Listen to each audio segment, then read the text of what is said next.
नमस्कार, सत श्री अकाल, आदाब। मैं डॉक्टर लोकेश शर्मा।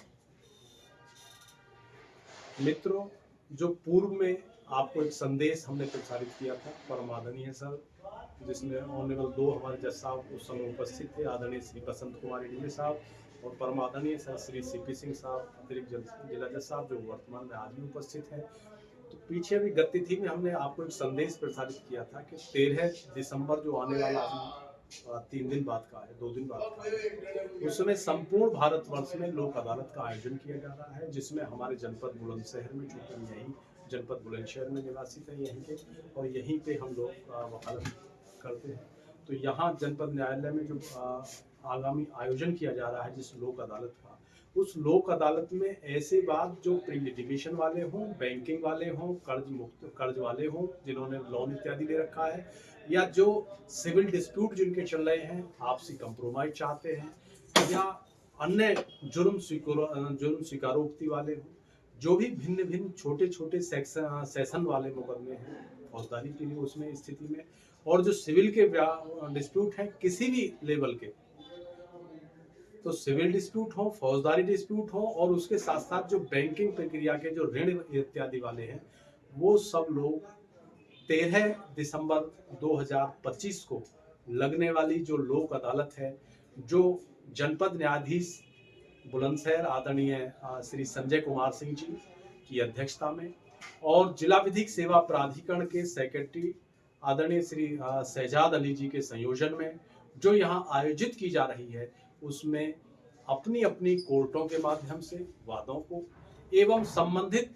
बैंकिंग विभागों के माध्यम से अपने वहाँ मुकदमों को समझौते के आधार पर ओटीएस की प्रक्रिया के माध्यम से या अन्य जो भी प्रक्रियाएं हैं उनके माध्यम से बहुत साधारण और सरल और सुबोध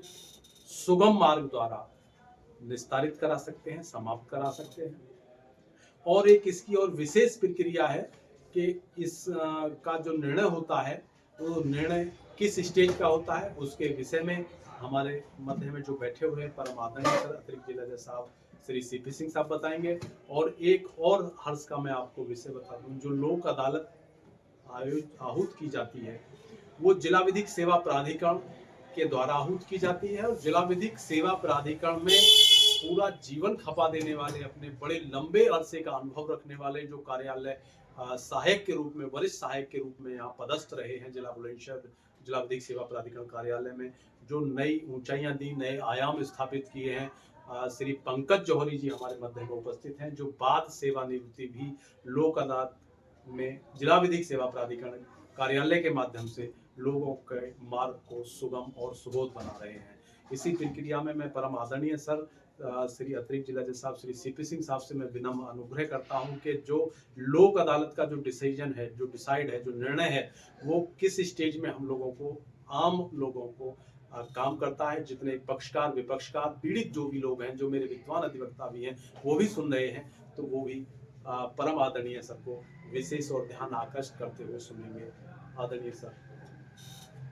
धन्यवाद डॉक्टर लोकेश कुमार शर्मा जी। इस चर्चा को, सूचना को सुनने वाले सभी लोगों को सादर प्रणाम। लोक अदालत एक ऐसा माध्यम है जिसके प्रक्रिया में बहुत साधारण सी प्रक्रिया अपनाई जाती है। आपको लीगल सर्विस अथॉरिटी की ओर से लोक अदालत से निर्णय, जो भी केस लगे होते हैं, उनको पक्षकारों को सूचना देने के बाद उसका आपको केवल मात्र आना होता है। आकर के वहाँ जो लोक अदालत में जब बैठते हैं, वो जो वैधानिक प्रक्रियाएं होती हैं उससे दूर हटते हैं। बहुत साधारण सी बात, आप जिस बात पे सहमत हो जाते हैं उसे तुरंत 1 मिनट के अंदर निर्णय हो जाता है। और डिक्री का जो वो निर्णय होता है वो एक तरह से डिक्री का रूप होता है, उसका पालन पक्षकारों को करना ही होता है।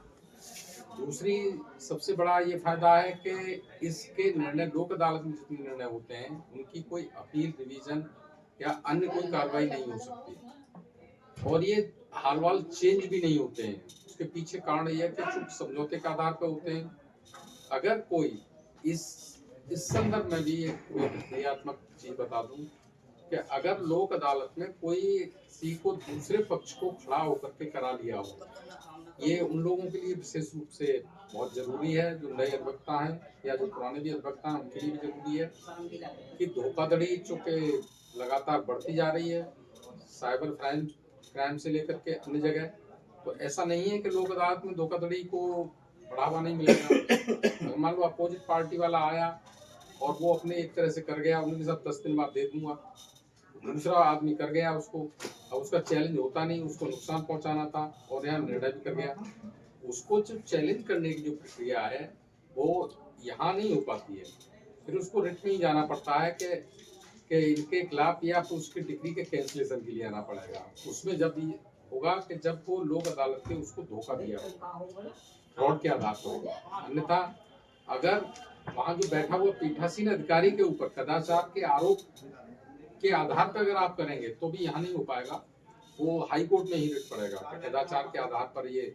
लोक अदालत का किया है, इसकी अपील रिवीजन कुछ नहीं आता के अंतर्गत इसको खारिज कर दिया जाए। तो ऐसी चीजें ये बताने का उद्देश्य यही था कि कभी कभी ये हो भी जाते हैं, दूसरा व्यक्ति किसी को नुकसान पहुंचाने की जगह से किसी में क्रिमिनल केस में दूसरा व्यक्ति खड़ा होकर के समझौता करा जाए, उन्हीं के हम तो कन्फेस कर रहे हैं, बाद में चल के प्रधानी के इलेक्शन में जाकर के वहाँ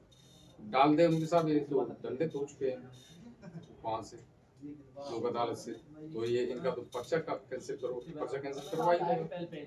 तो ये सब प्रक्रियाएं ये हैं दूरगामी, ये सबको इस तरह की समस्याएं आ सकती हैं, ये मैंने एक संभावित समस्याओं को बताया है। बाकी वैसे जो निर्णय होते हैं वो करीब करीब 99%